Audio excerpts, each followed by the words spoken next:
You've been playing a different game your whole life. You didn't know it. Nobody told you.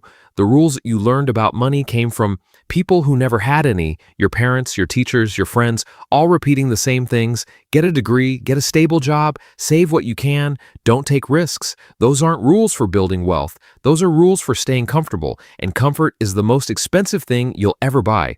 The rich play by a different set of rules entirely, not hidden in some secret society, not written in a book they won't let you read. Just rules that you never learned because the system doesn't profit when you know them. Today, you're going to learn the real rules, the ones the wealthy follow, the ones that separate the people who work for money from the people who make money work for them.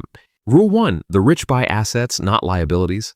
Here's what you were taught: get a good job, buy a house, buy a car, buy nice things. That's what success looks like. That's what adults do.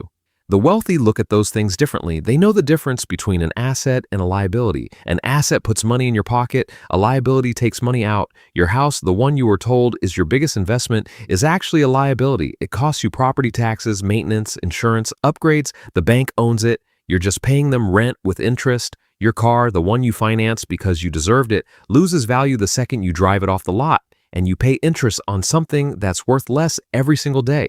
The wealthy buy things that produce income, rental properties, dividend stocks, businesses, intellectual property, things that generate cash flow even when they're sleeping. They delay gratification. You buy the car, they buy the asset that buys the car for them. You buy the house, they buy the building with 4 units that pays for their house. The difference isn't income. The difference is what you do with the income you have.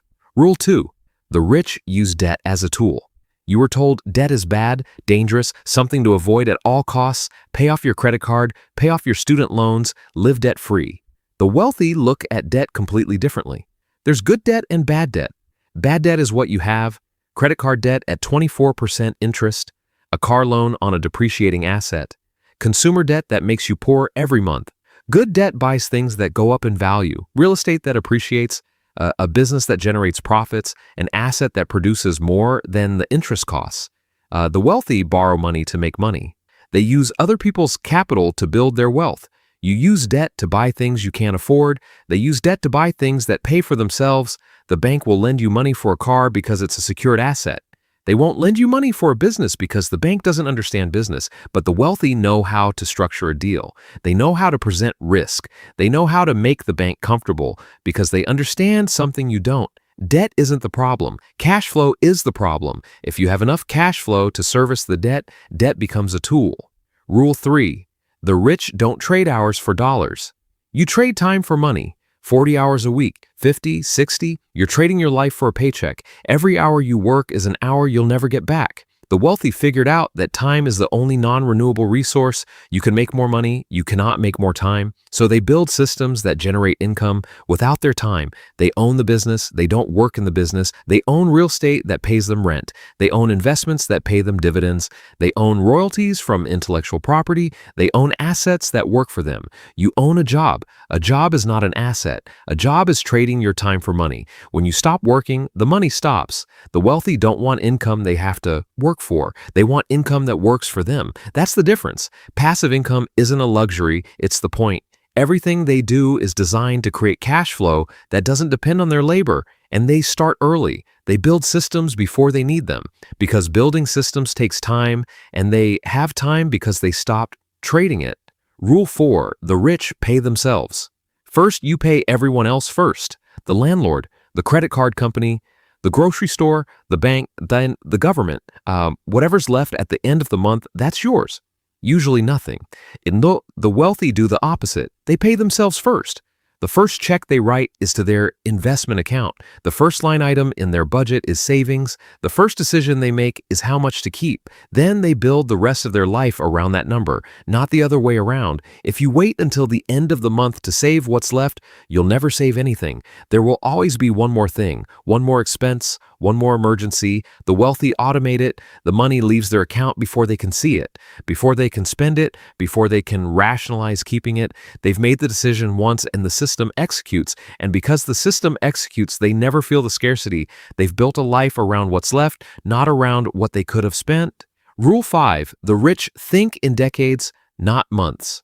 You think about money in monthly terms. Can I make rent this month? Can I pay the credit card bill this month? The wealthy think in decades. Where do I want to be in 10 years, 20 years, 30? And then they work backward from that number. Every decision today is evaluated against that long-term target. Does this move me closer to where I want to be in 30 years? If not, they don't do it. That's how they say no to things you can't say no to.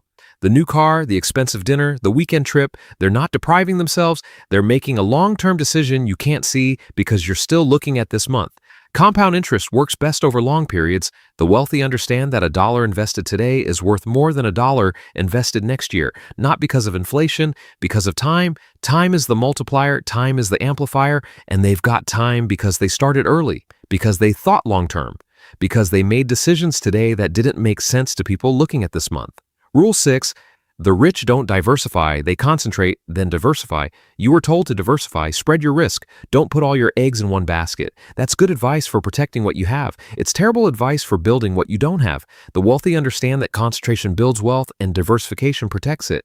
First, they concentrate. They put their money in one thing they understand deeply. One business, one real estate market, one skill they monetize relentlessly. They don't spread themselves thin. They go all in on what they know, and they learn it better than anyone else. Then once they've built wealth through concentration, they diversify. They move their winnings into other assets. They protect what they've built. But they never start with diversification. Starting with diversification guarantees mediocrity. You don't build wealth by being average at 10 things. You build wealth by being exceptional at one thing. The wealthy pick their lane and dominate it. Then they use the proceeds to fund everything else. Rule 7, the rich surround themselves with people who push them higher. You spend time with people who are comfortable, people who don't push you, people who don't challenge you. The wealthy do the opposite. They surround themselves with people who are further ahead, who know things they don't, who have built things they haven't. They spend time with people who challenge their thinking, not people who validate it. And here's the hardest part. You cannot elevate yourself by spending time with people who are stuck. They will pull you down, not intentionally. They just don't know what you're trying to build. And that gap will create friction you can't afford. The wealthy don't apologize for this. They don't explain themselves. They just spend their time with people who understand the game they're playing. And over time, that changes everything. You become the average of the 5 people you spend the most time with. That's not a cliche, that's math. If you're the smartest person in your friend group, you're in the wrong friend group. Rule 8, the rich know their numbers. You don't know your numbers. You don't know how much you spend on groceries in a month.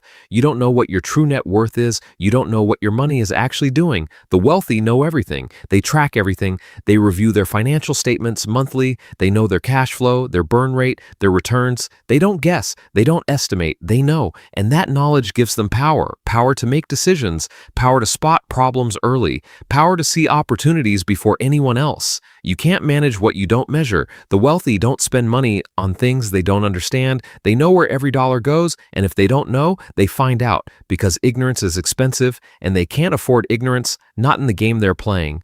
Rule 9, the rich create multiple streams of income. You have one stream of income, your job. If that stream dries up, you're in crisis. The wealthy have multiple streams: rental income, dividend income, business income, capital gains, royalties. They never rely on one source. They build them systematically, one stream at a time, but they build them. They don't wait until they need them. They start when they don't, because building a stream takes time, and they have time because they started early. The wealthy don't stop at one business. They don't stop at one property. They don't stop at one investment. They keep building, because they understand that a single stream, no matter how large, is still a single point of failure, and they don't build on failure points. Rule 10, the rich think about money differently. Here's the one that changes everything. The wealthy don't think about money the way you do. You think about money as a score, as approval, as safety, as status.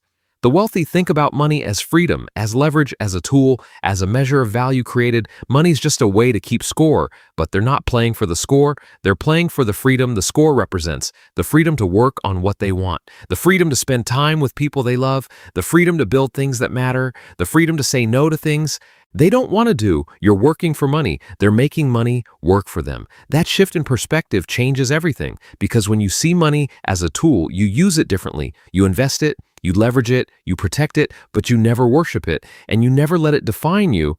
It's just a tool. The gap.